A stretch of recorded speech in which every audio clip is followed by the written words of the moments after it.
liberal country like colonies, you've said, the French after the French Revolution in the late 1700s and the Napoleonic Wars. I mean, what were the Napoleonic Wars other than and complete expansion? Yeah. But that's against the liberal principle. You could argue, well, hold on, this was before J.S. Mill and the harm principle, but it was after John Locke. It was after Thomas Hobbes. It was after a lot of the philosophers already. Montesquieu, who was himself writing in a language these people could understand. So all of these individuals, Tocqueville, it was after these individuals. I'm not sure if Tocqueville, I'm not seeing if it was after them or not. But it was after these. So the idea is liberalism was enshrined, and the idea of the French Revolution was premised on a philosophical liberalism. In many ways, right? So the point I'm making to you is, we should be looking at countries and peoples that claim to be philosophically liberal, and then saying, well, hold on, what are you doing here? What's this conquest? What happened to the natives? So that's one of the things, is that the actions of people that describe themselves as liberal, or not, maybe not their actions, but the actions of their government. But one of the things is, if you're looking at Islam and saying Islam is expansionist, so Islam is to Muslims as my government is to me, based on the country that I'm in. So there's a link between the two. So if I turn around and say, well, I'm against Islam being expansionist, however, my government, for example, Tony Blair lives around the corner, going into the Middle East and absolutely, indirectly or directly resulting to the death of a million people. And let me tell you something. Is that congruent with my view against Islam infringing on British culture? I think what you've said there is very powerful.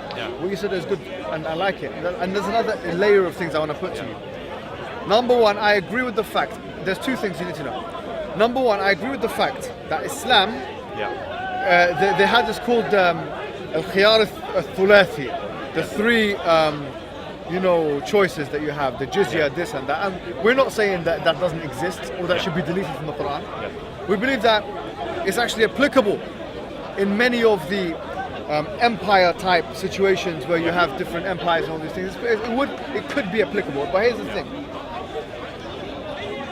and this is an important point once again, the ultra right and people, academics like Jordan Peterson, Sargon of Akkad and others, they don't appreciate. Islam civilizationally, I'm not talking about the religion, but also the jurisprudence, usuli, the Islam that you can understand from the usul, which are the principles of jurisprudence, both can have the propensity, they both have the propensity not to be expansionist in times. Let me tell you what I mean. Once again, people will object. I know even some Muslims will object to me using the word expansionism. But I'm trying to be honest and say, look, on an international relations level, this the whole three options would be seen as a kind of expansionism. Historically, if we're doing academic work, we couldn't lie about that or try and sugarcoat that. It would be seen by the liberal eye as being.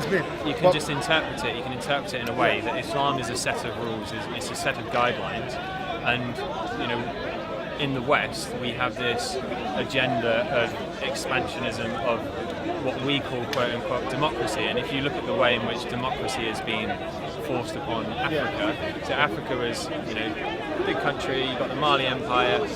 Colonialism, they come in, post-colonialism, they break everything down and they draw lines across, tribes that are strewn across the whole country, and they implement democracy, which is expansionist because it's a Western societal, development. You put it on a group of individuals and it doesn't work. So when people talk about the expansion of Islam, why don't they talk about the failed expansion of democracy in the US, in the Middle East, and European?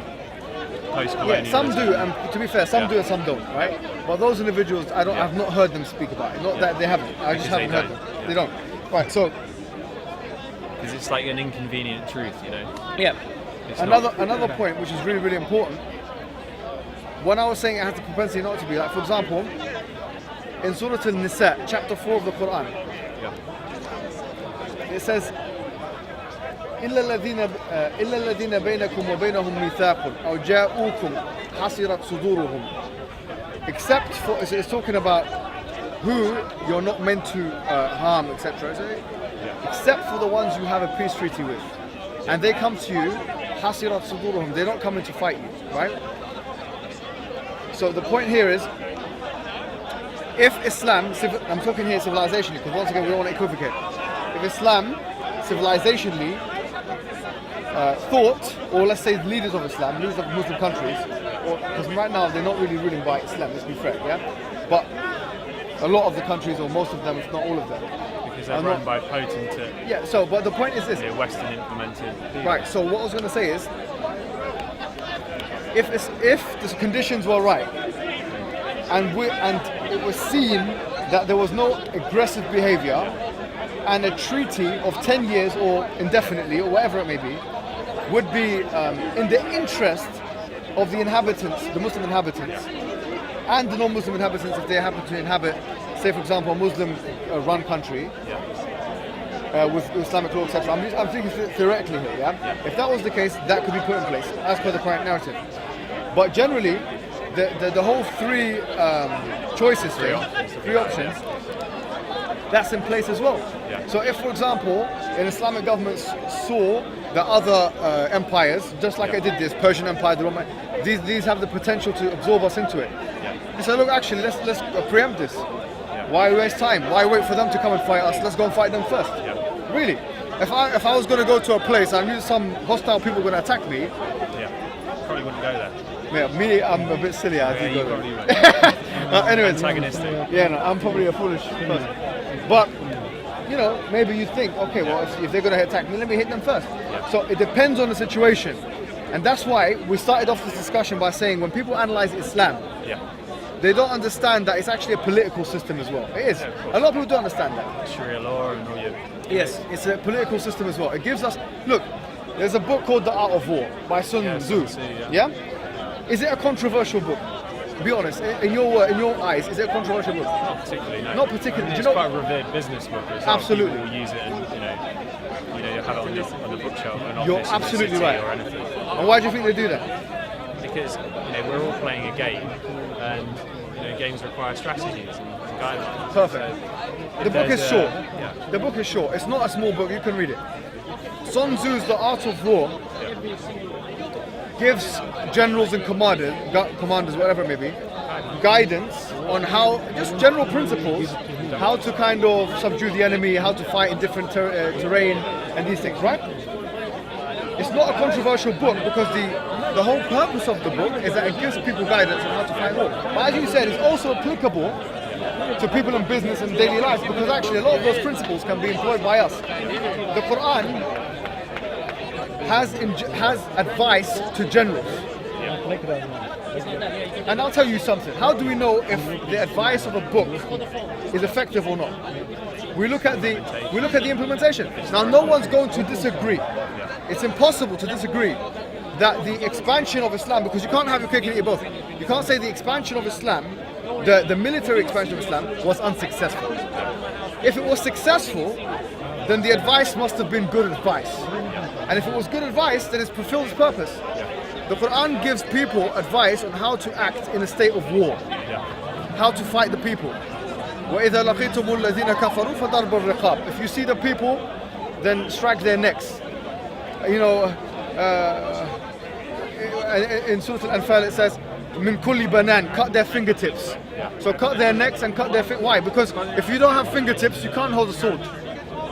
Now, if you wanted to be clever, you say, okay, well, hold on. If you can't hold, it's logical understanding, yeah? You can't hold the sword. Now you can say, okay, well, to take a principle from that, anything which means that you're holding weaponry or something like that, if you destroy that, you're destroying their abilities to be able to fight back. It says in the Quran. Which you're disarming somebody, aren't you? Yeah, it says. أعد لهم ما استطعتم من قوة ومن رباط الخيل ترهبون به عدو الله وعدوكم وآخرون من دورهم لا تعلمونهم الله يعلمهم. In Surah Al-Anfal, in chapter 8 of the Quran, it says, and prepare for them, horses, من قوة, from strength, ورباط الخيل, from the horses that you're going to get for them. So you can scare your enemy with them. You're trying to penetrate them, you're trying to petrify them, trying to scare them. Absolutely, that's what I'm. No. You know what I'm saying? That's why you're wearing sleeveless. No, I had something to do, like some exercise today, and I just came. I was quite hot today. It's a hot day. You can wear what you want. the Prophet Muhammad on this before I get refuted. You know Hajj. Yeah. You know the men, they have like one arm showing, yeah, in Hajj. Do you know why? No. The reason why, the Prophet told the people, go around that, and by the way, this is a refutation to those who refute me, yeah, because there's some Muslims they're trying to. He said, go to Mecca, which is enemy territory, and go around the Kaaba 7 times. The first 3 times you're going to do it fast and show them your arms. Yeah. You know why show them your arms? Why? So they know you've still got muscle mass. They know you've got the arms. You know you've got your strength. You're running around. Don't mess with us. You know that's what it. I'm not saying you, obviously. That's it. Jumbo. Okay, let me finish. Inshallah. Yeah, no, just 5 minutes. Yeah. To go for dinner as well. Yeah, that's all. You can I come with want us. to say one. Yeah. So no, just finish on that. The point is that the Quran. So if the Art of War, which is a book from Sun Tzu, is not controversial because the purpose of it is giving command to military commanders, then the same thing should be said about the Quran. The only reason why it's controversial in some people's minds is, hold on, isn't this meant for the average layman? Well, you've said yourself quite rightly that the Art of War is also used for the average layman.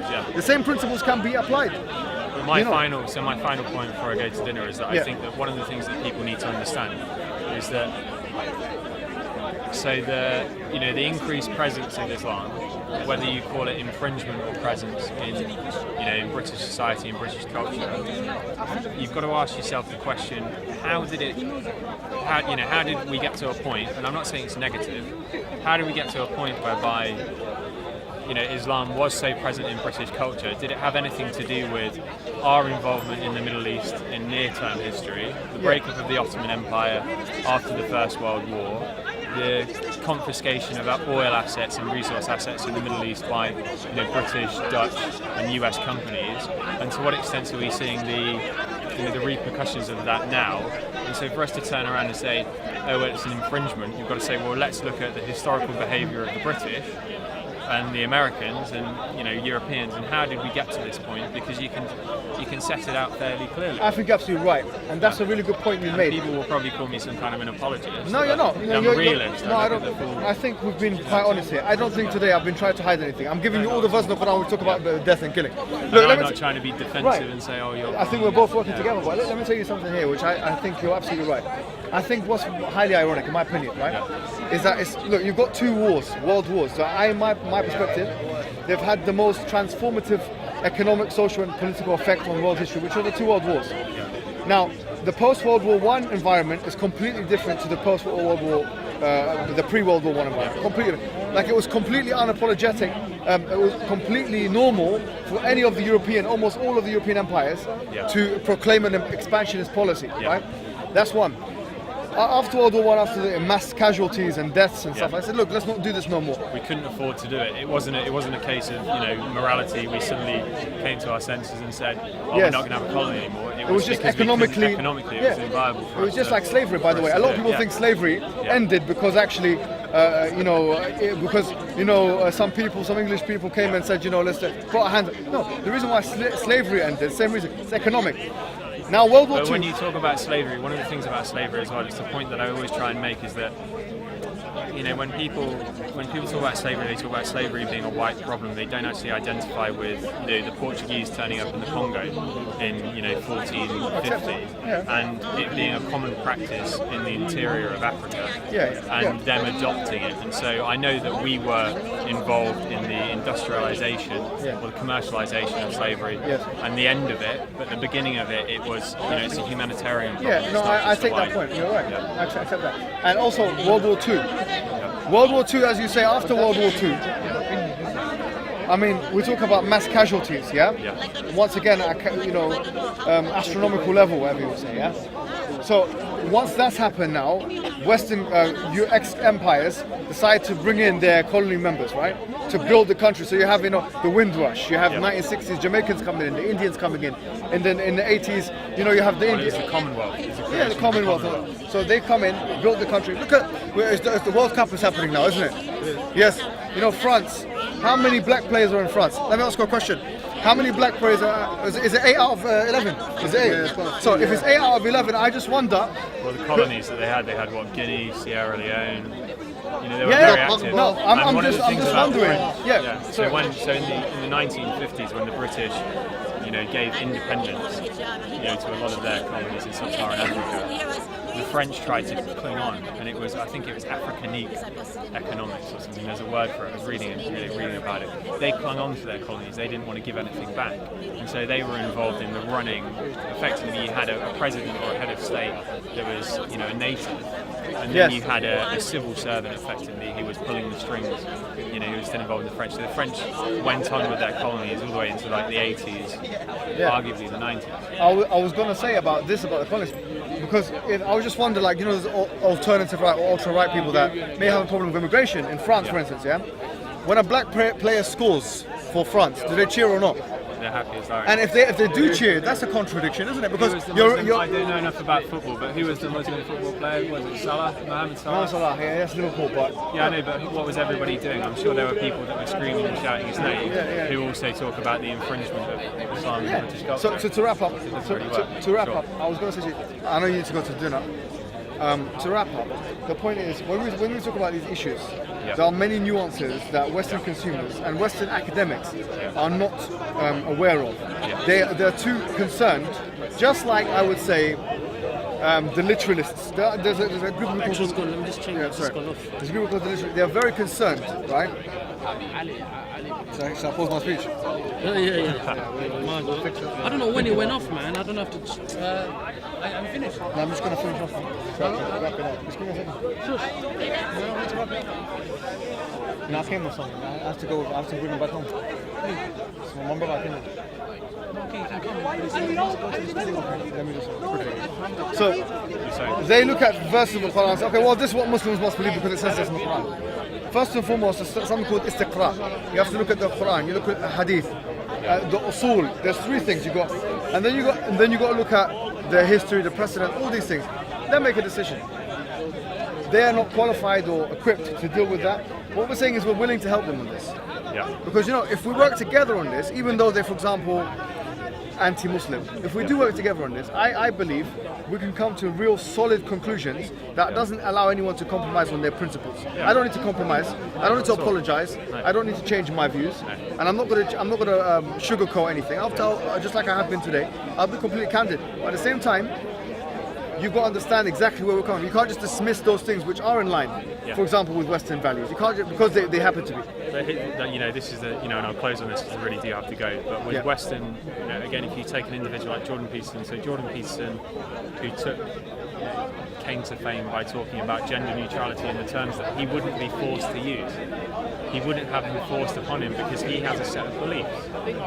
He will coexist. If somebody says, can you call me this? He said, yes, I will do it, but I won't be forced to do it. And that's effectively what you're saying, is that we need to coexist. However, I won't be forced to believe in what you believe, but you can believe whatever you believe, and I won't force you to believe what I believe. And that's why he needs to have these discussions with us. He's never done it, and I think that, the closest thing he's ever spoken to a Muslim that I've seen is Majid Nawaz, which is not traditionalist Muslim. Akhi. Oh, he's left. He didn't see you. So that's what I'm saying. So, anyways, it's been a pleasure talking to you, man. Pleasure. Thank you, man.